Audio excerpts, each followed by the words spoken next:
salut les turfeurs. Bienvenue pour un nouveau pronostic de Benoît Requin.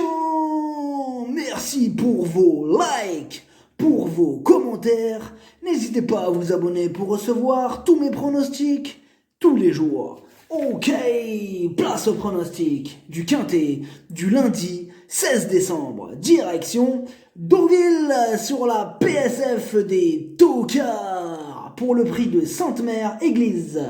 Plat, 1900 mètres, 16 partants, réunion 1, course 4. Le proverbe du jour: même une feuille de papier est plus légère si on la porte à 2. Petit retour sur le Quintet du dimanche 15 décembre. Oh là là, comme mon clean game, il les a tous éclatés. Il est super chaud ce cheval. Non, franchement, il est archi chaud. Ok, dans mon pronostic, je vous ai donné le tiercé en 3 chevaux, le quartet en 5 chevaux et le multi en 5. Il y a des résultats, on continue comme ça. Allez, on commence le pronostic. On commence avec le numéro 1, Ficelle du Houlet. Elle est vraiment douée, mais en même temps, elle est pile au milieu. Bon, vous allez comprendre où est-ce que je veux en venir. En fait, au niveau listed, elle se fait battre. Et quand elle veut redescendre de catégorie au niveau handicap, elle se fait écraser de plomb par les handicapeurs. Bon, avec moins de poids, franchement, elle pourrait jouer des super bons rôles dans ce genre de lot, quoi, mais voilà, là, cette fois-ci, encore une fois, c'est la plus chargée de l'épreuve, la pauvre, donc bon, ça va pas être facile, mais sur sa classe, ça peut y arriver, mais voilà, c'est ça le problème avec elle. Bon, on va pas se répéter, hein, mais bon, elle va tenter d'accrocher une place. Le numéro 2, Millfield, il se retrouve chargé au poids dans cette épreuve. Pour le voir finir à l'arrivée, il aura besoin d'un parcours sur mesure. Il reste sur 2 échecs, et on a quand même besoin qu'il nous rassure.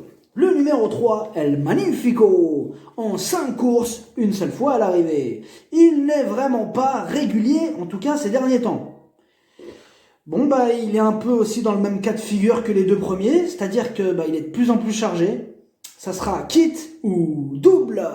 Le numéro 4, Chasselet, il a largement le niveau de ce handicap. Il se plaît sur la PSF de Deauville. Dans ce quintet, il a une belle carte à jouer.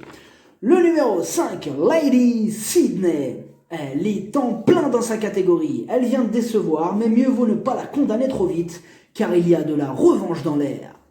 Le numéro 6, Motabi, c'est un spécialiste de la PSF. Ah, il adore ça. Après quelques ennuis de santé, il est maintenant totalement remis. D'ailleurs, ses récentes prestations le prouvent, il est sur la montante, mieux vaut ne pas le sous-estimer. Le numéro 7, Amirvan, il a la pêche, il vient de terminer 2e, il s'entend bien avec son jockey, tout est réuni pour le voir à l'arrivée.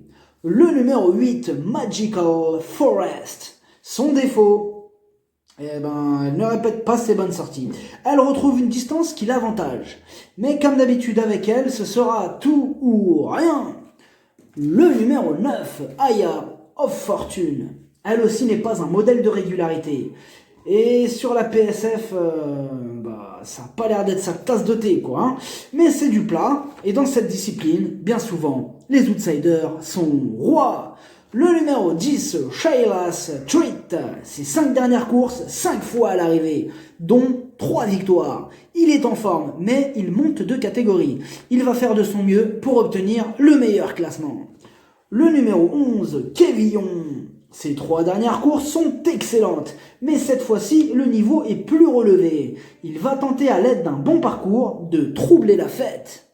Le numéro 12, Admiral Throne. Ce quintet est très ouvert. Ils sont nombreux à pouvoir intégrer la combinaison gagnante. La preuve avec lui, qui a déjà fait ses preuves à ce niveau.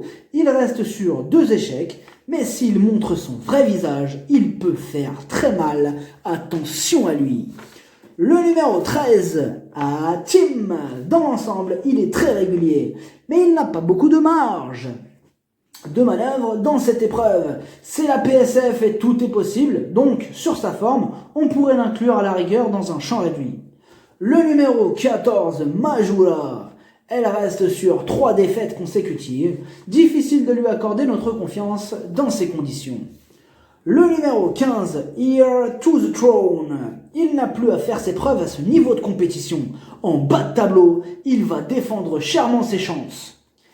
Le numéro 16, Out of Town. Elle reste sur une victoire. C'est la plus légère de la course. Elle s'est déjà placée au niveau listed dans cette épreuve. C'est un joli coup de poker à tenter. Le pronostic, ça donne 15, 4, 7, 16, 5, 6, 12, 10, cheval de complément le 13, si jamais il y a un autre nom partant et ça peut arriver, le 11. Merci d'avoir suivi cette vidéo, n'hésitez pas à vous abonner pour recevoir tous mes pronostics tous les jours. Les jeux d'argent sont dangereux, à consommer avec modération. Bonne chance, chopez-le moi, ciao.